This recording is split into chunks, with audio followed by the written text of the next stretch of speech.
Hello friends, welcome to my channel. Friends, మీకు మా video నచ్చినట్లయితే వీడియోని లైక్ చేయండి, అలాగే ఛానల్ని సబ్స్క్రైబ్ చేసుకోండి. ఈ వీడియో చాలా ఇంట్రెస్టింగ్గా ఉండబోతుంది, తప్పకుండా చివరి వరకు చూడండి.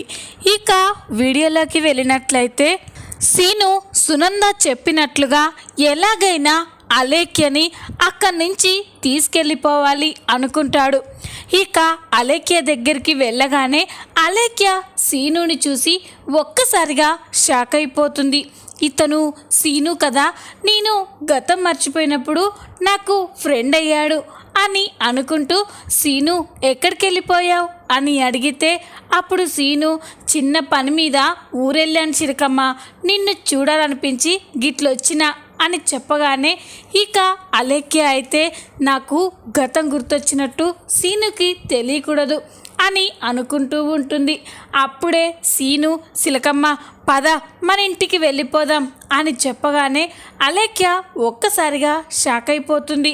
ఇదేంటి, వీడు నన్ను ఇక్కడి నుంచి తీసుకెళ్ళిపోవాలనుకుంటున్నాడా అని అనుకుంటూ లేదు సీను, నేను ఎక్కడికి రాను అని అంటుంది.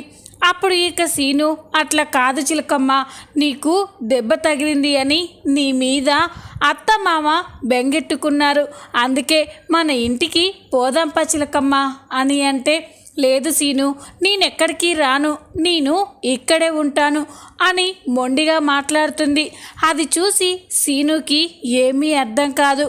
ఇదేంటి చిలకమ్మ ఎప్పుడు నేను చెప్పిన మాట వినేటిది, ఇప్పుడు ఇలా మొండిగా మాట్లాడుతుందేంటి అని అనుకుంటూ అట్లా కాదు చిలకమ్మ, నీకు ఇష్టమైన పానీపూరి తినిపిస్తాను, నీకు ఇష్టమైన బొమ్మలు కొనిస్తాను, పద చిలకమ్మ వెళ్దాం అని అంటూ ఉంటే ఇక అలేఖ్య లేదు సీను, నాకేమీ వద్దు, కావాలంటే పానీపూరి ఇక్కడికే తీసుకురా, ఇద్దరం కలిసే తిందాము అని అంటుంది.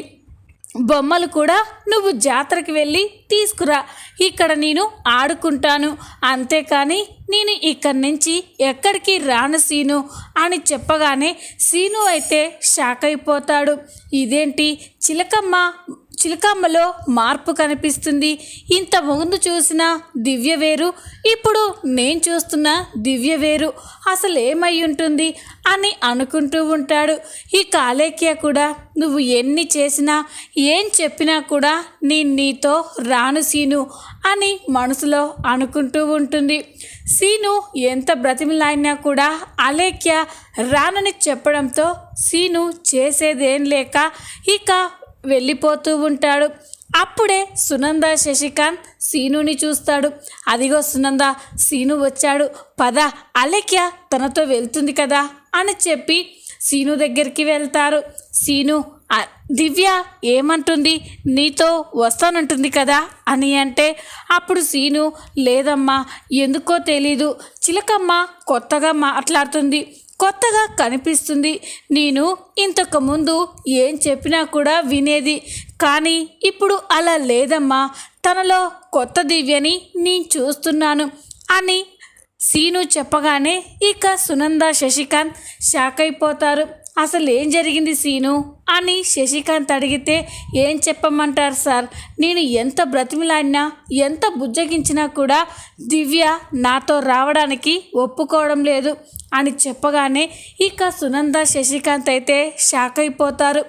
ఇక సీను సరే అమ్మా, నేను వెళ్ళి ఒక మాట మా అత్త మామలతో చెప్తాను, వాళ్ళైనా చెప్తే చిలకమ్మ వింటుందేమో, కానీ అమ్మాడికి ఇక్కడ కష్టం జరుగుతుంది అంటే మాత్రం చిలకమ్మ ఇక్కడ ఉండడానికి వీల్లేదు అని చెప్పి సీను అక్కడి నుంచి వెళ్ళిపోతాడు. సీను వెళ్ళిపోయిన తర్వాత ఇక శశికాంత్ సునందాలైతే చాలా టెన్షన్ పడుతూ అయోమయంగా ఆలోచిస్తూ ఉంటాడు. ఏంటండి ఇలా జరిగింది, సీనుతో ఇప్పుడు అలేఖ్య వెళ్ళిపోతుంది అని మనకి ఏ ప్రాబ్లం ఉండదు అనుకున్నాం, కానీ మళ్ళీ కథ మొదటికే వచ్చింది అని అలేఖ్య గురించే మాట్లాడుకుంటూ ఉంటారు. అప్పుడే ఇక జీవన అటుగా వస్తూ వాళ్ళిద్దరూ మాట్లాడుకోవడం చూసి అనుమానంగా చూస్తుంది. ఇదేంటి, మా అత్తయ్య మావయ్య సీక్రెట్గా ఏ విషయం గురించో మాట్లాడుకుంటున్నారు, గత 2 రోజుల నుండి వీళ్ళు ఏదో టెన్షన్ పడుతున్నారు, బావగారు కూడా టెన్షన్ పడుతున్నారు, దానికి సంబంధించిన విషయాలు మాట్లాడుకుంటున్నట్టున్నారు అని జీవన చాటుగా వెళ్ళి వింటూ ఉంటుంది. ఇక సునంద ఇప్పుడు ఏం చెయ్యాలండి? అలేఖ్యకి గతం గుర్తొస్తే మొత్తం బయటపడిపోతుంది. అలేఖ్యనే ఆదిత్య ప్రాణంగా ప్రేమించిన అమ్మాయి అని తెలిస్తే అప్పుడు పరిస్థితులు ఎలాగుంటాయి? అలేఖ్యకి గతం గుర్తొచ్చిన ప్రమాదమే.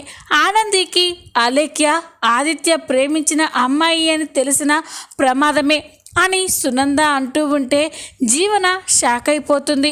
అప్పుడు శశికాంత్ ఇంకో ప్రమాదం కూడా ఉంది సునంద, అలేఖ్యకి యాక్సిడెంట్ అవ్వడానికి కారణం నువ్వే అని తెలిసినా కూడా చాలా ప్రమాదం. ఈ విషయాలు మనం ఎట్టి పరిస్థితుల్లో బయట పడకుండా చూడాలి అని మాట్లాడుకుంటూ ఉంటే జీవన మాత్రం నవ్వుకుంటూ ఉంటుంది. నాకు తెలిసాయి కదా, ఇక నేను చూసుకుంటాను, వీటిని అడ్డు పెట్టుకొని మిమ్మల్ని అందరినీ ఒక ఆట ఆడుకుంటాను అని జీవన అనుకుంటూ ఇక తన గదిలోకి వెళ్ళి ఆలోచిస్తూ ఉంటుంది. దీన్ని బట్టి చూస్తే ఈ గతం మర్చిపోయిన దివ్య బావగారి మాజీ లవర్ అన్నమాట. తనకి పెళ్ళైపోయిందని చెప్పి బావగారికి అత్తయ్య మావయ్య ఆనందితో పెళ్లి చేశారు. ప్రేమించిన అమ్మాయి గతం మర్చిపోయి కళ్ళ ముందుకు వచ్చేసరికే బావగారు తట్టుకోలేకపోతున్నారు. అందుకే 2 రోజుల నుండి బావగారు చాలా బాధగా కనిపిస్తున్నారు.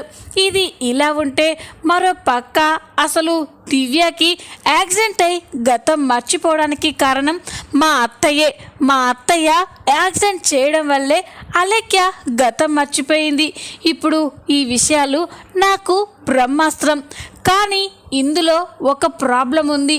నేను ఏం చేయాలి అన్నా, ఏ స్టెప్ తీసుకోవాలి అన్నా అలేఖ్యకి గతం గుర్తు రావాలి.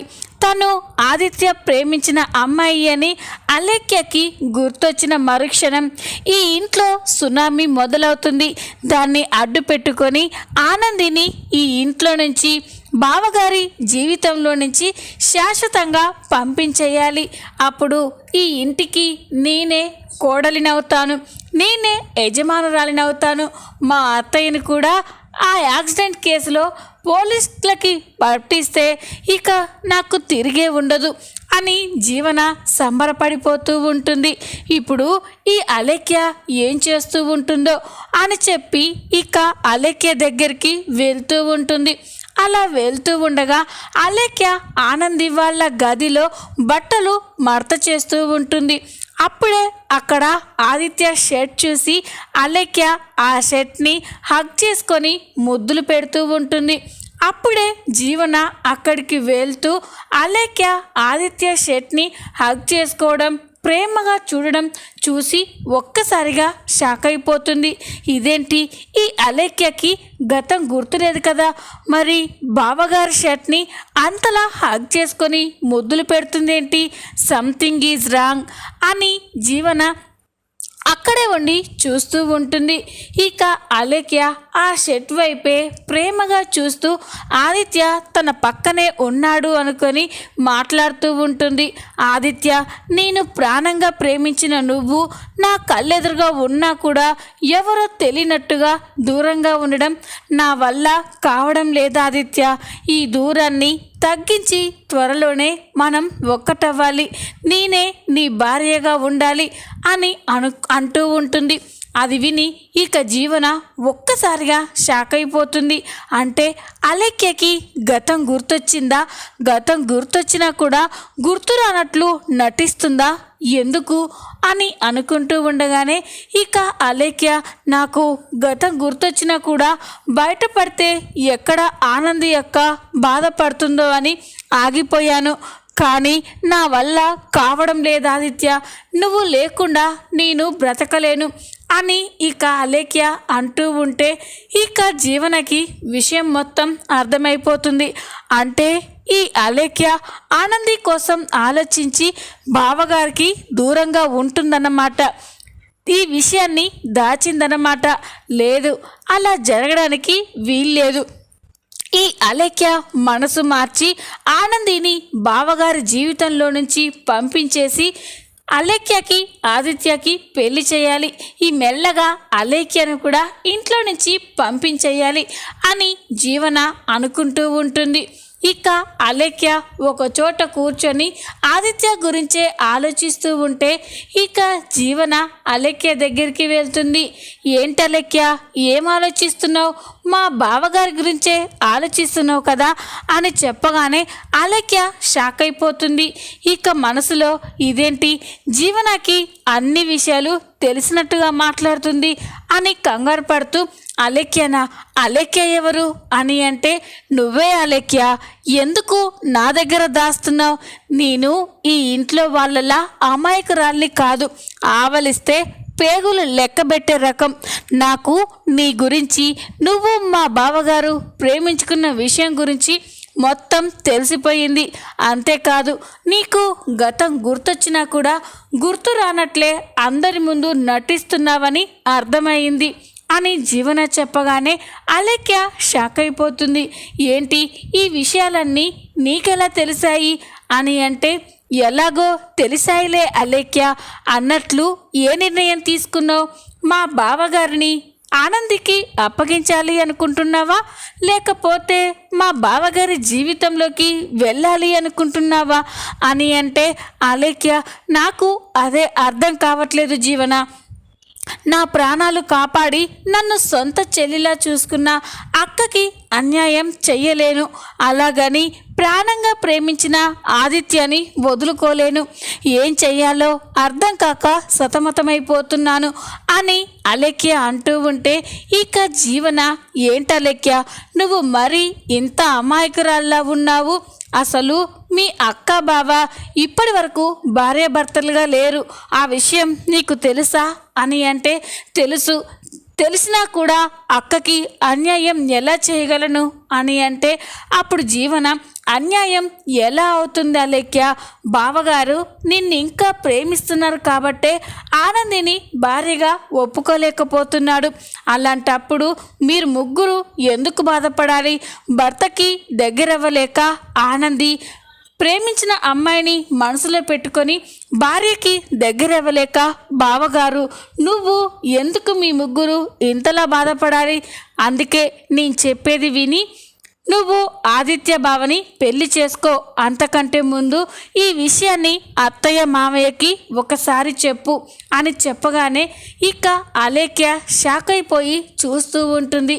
ఏంటి ఆంటీ అంకుల్తో ఆదిత్య గురించి మాట్లాడాలా అని అంటే, అవును అలేఖ్య, తప్పేముంది? బావగారు ఎవరు చెప్పినా వినకపోవచ్చు, కానీ వాళ్ళ అమ్మ చెప్తే మాత్రం బావగారు ఆ గీత దాటరు. నువ్వు వెళ్ళి అత్తయ్య మామయ్యలతో ఈ విషయం చెప్పు, ఎట్టి పరిస్థితుల్లో బావగారిని వదులుకోలేను అని చెప్పు అని చెప్పగానే ఇక అలేఖ్య ఆలోచిస్తూ ఉంటుంది. అది చూసి జీవన ఇంకా మనసులో అనుకుంటూ, ఎలాగైనా దీన్ని రెచ్చగొట్టి ఈరోజే ఈ ఇంట్లో సునామీ సృష్టించాలి అని అనుకుంటూ ఉంటుంది. ఇంకా ఆలోచిస్తావేంటి అలేఖ్య? ఈరోజు అత్తయ్య మావయ్య ఆఫీస్కి వెళ్లకుండా ఇంట్లోనే ఉన్నారు. ఆదిత్య బావగారు ఆనంది ఇద్దరు ఆఫీస్కి వెళ్ళారు. ఇదే సరైన సమయం, వెళ్ళి అత్తయ్య మామయ్యతో మాట్లాడు అని చెప్పగానే అలేఖ్య కూడా, సరే జీవన, నువ్వు చెప్పినట్టే ఆంటీ అంకుల్తో ఆదిత్య గురించి మాట్లాడతాను అని అంటుంది. ఇక అలేఖ్య సరే అని చెప్పి అక్కడి నుంచి వెళ్తూ ఉంటే జీవన నవ్వుకుంటూ ఉంటుంది. నాకు కావలసింది అదే అలేఖ్య. ఇప్పుడు నువ్వు వెళ్ళి వాళ్ళని నిలదీస్తే వాళ్ళు ఏ సమాధానం చెప్పలేరు. వాళ్ళు ఈ ఇంటి మహాలక్ష్మి అనుకుంటున్న ఆనందికి అన్యాయం చేయలేరు. అలాగని బావగారి మనసులో నువ్వు ఉన్నావని బావగారికి అన్యాయం చేయలేరు. ఇక ఆనందికి ఈరోజే చివరి రోజు కాబోతుంది అని జీవన అనుకుంటూ ఉంటుంది. ఇక అలేఖ్య శశికాంత్ సునందాల గది దగ్గరికి వెళ్తుంది. ఇక సునంద శశికాంత్లతో, ఆంటీ అంకుల్ మీతో మాట్లాడాలి అని చెప్పగానే సునంద శశికాంత్ ఒక్కసారిగా షాక్ అయిపోతారు. మాతో మాట్లాడాలా? ఏం మాట్లాడాలి అని అంటే, అప్పుడు శశికాంత్ ముందు నువ్వు లోపలికి రామ్మా అని అంటాడు. ఇక అలేఖ్య అయితే కంగారు పడుతూ ఉంటుంది. శశికాంత్ సునందాలు కూడా అలేఖ్య ఏం చెప్తుందా అని స్టన్ అయిపోయి చూస్తూ ఉంటారు. అప్పుడే సునంద, ఏ విషయం గురించి మాతో మాట్లాడాలి అనుకుంటున్నావు అని చెప్పగానే అప్పుడు అలేఖ్య, ఆంటీ నాకు గతం మొత్తం గుర్తుంది అని చెప్పగానే సునంద శశికాంత్ ఒక్కసారిగా షాక్ అయిపోతారు. ఇక శశికాంత్, ఏంటమ్మా ఏమంటున్నావు నువ్వు అని అంటే అప్పుడు అలేఖ్య, అవునంకుల్ నాకు గతం గుర్తుంది. నేను దివ్యని కాదు అలేఖ్యని, ఆదిత్యని ప్రాణంగా ప్రేమించి పెళ్లి చేసుకోవాలనుకున్న అలేఖ్యని నేను అని అలేఖ్య చెప్తూ ఉంటే శశికాంత్ సునంద షాక్ అయిపోయి చూస్తూ ఉంటారు.